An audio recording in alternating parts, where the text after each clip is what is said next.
When your first sale on eBay comes in, you need to keep track of your revenue and your cost of doing business. The IRS is going to want to know during tax season, and you're going to want to know how much money you're making too.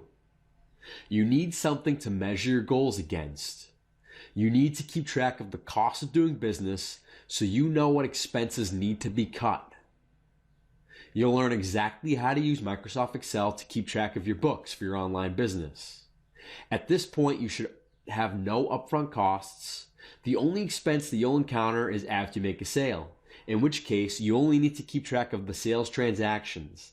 This example is from a sale that I made from my e-commerce store and not from eBay. In this situation, the eBay fees are irrelevant. This is the main reason to show you why your eBay account and e-commerce store will have different prices for your products.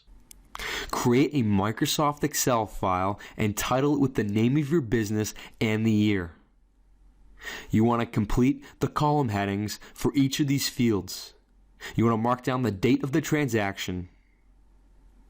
You want to copy and paste the customer shipping address and email address so you can easily contact them in the future.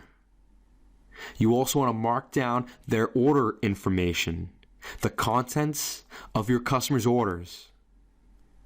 You want to mark down the quantity of how many items of each product your customer bought. You want to mark down the revenue, meaning what was the sale price?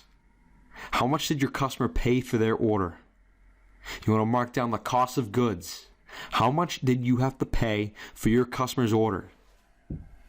You want to mark down the shipping costs. How much did it cost you to ship out your customer's order? You want to mark down eBay fees. How much of a commission did eBay charge you for the sale? It's usually 9 or 10% per sale. Merchant fees. How much did your merchant account, payment gateway, or PayPal charge you for the transaction? And lastly, your net profit. How much money did you make from your customers' orders? Gross revenue minus your cost of goods and other expenses. It's very simple math. You also want to input your tracking number. So upload the tracking number from your customer's order into your Excel spreadsheet to keep track of your shipping history.